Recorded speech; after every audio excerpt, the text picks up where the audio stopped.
A pesar de que ya llevamos varios meses en esto, muchos cubanos todavía se preguntan cómo enviar dólares a Cuba, cómo recargar las tarjetas en USD, cómo hacerlo desde Estados Unidos, Europa, América Latina, qué tarjeta es mejor.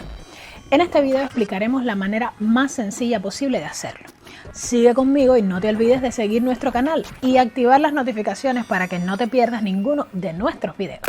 Primero vamos a aclarar algo para aquel que todavía no se ha enterado. En las tiendas destinadas para el comercio en MLC, moneda libremente convertible, no se puede pagar con dólares o cualquier otra divisa en efectivo. Que eso no camina.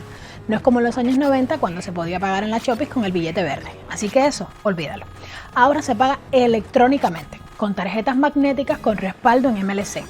Libras esterlinas, dólares americanos, dólares canadienses, euros, francos suizos, pesos mexicanos, coronas danesas, coronas noruegas, coronas suecas y yenes japoneses.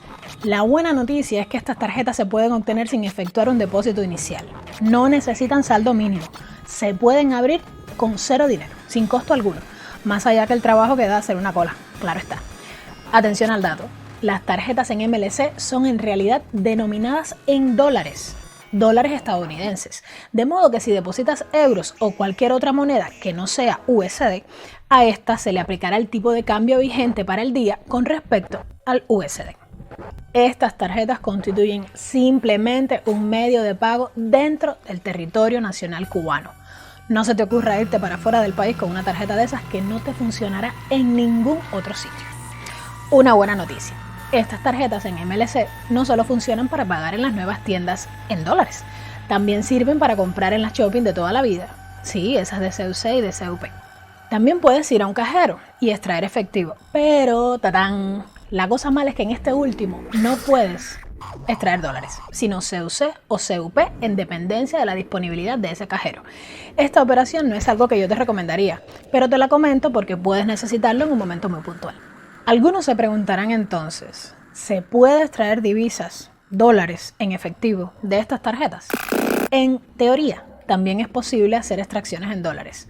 No en cajeros como ya te dije, sino en sucursales bancarias, pero siempre que exista disponibilidad de liquidez en el banco. Eso, mi gente, es casi nunca, o podría ser un proceso muy demorado.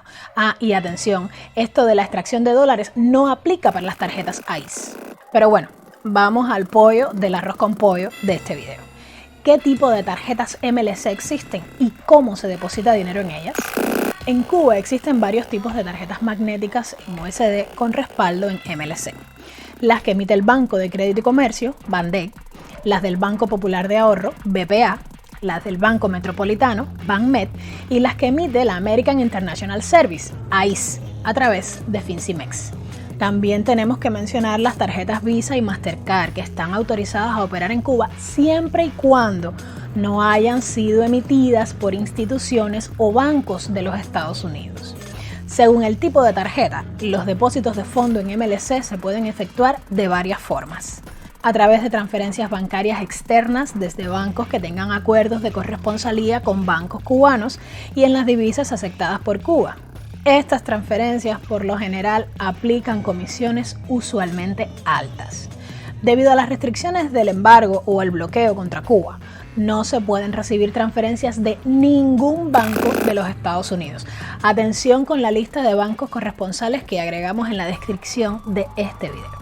También se pueden efectuar depósitos de MLC mediante transferencias bancarias desde otras cuentas en MLC abiertas en bancos cubanos. O sea, desde una cuenta MLC en Bandec a una cuenta en MLC en BPA o entre mismas sucursales. Otras formas son las transferencias a través de sitios web de compañías asociadas a Fincimex. En la mayoría de estas páginas, este método aplica a los poseedores de tarjetas MLC de BANMED y BPA y las tarjetas AIS USD, las verdes, emitidas por Fincimex.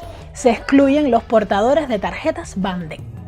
Ojo, estas transferencias por lo general aplican también altas comisiones. No todos los sitios sirven para todos los países y también puede suceder que en el momento que los consulten, o sea, que estos sitios web no estén operativos. Otras maneras de poner dinero en estas tarjetas es a través del depósito en efectivo en las sucursales bancarias cubanas. Recuerda, dólares estadounidenses o dólares canadienses, euros, libras esterlinas, francos suizos, pesos mexicanos, coronas danesas, noruegas o suecas y yenes japoneses. Si eres de los que conoce y te manejas bien con las criptomonedas, como el Bitcoin, también tienes la opción de utilizar los monederos electrónicos. Pero para conocer los detalles, tienes que esperar a otro video. Suscríbete y dale a la campanita para que recibas la notificación en cuanto publiquemos. Espero que este video te haya servido para conocer cómo recargar las tarjetas en MLS en Cuba. Ya ves, un dolor de cabeza menos. Nos vemos pronto. Chao.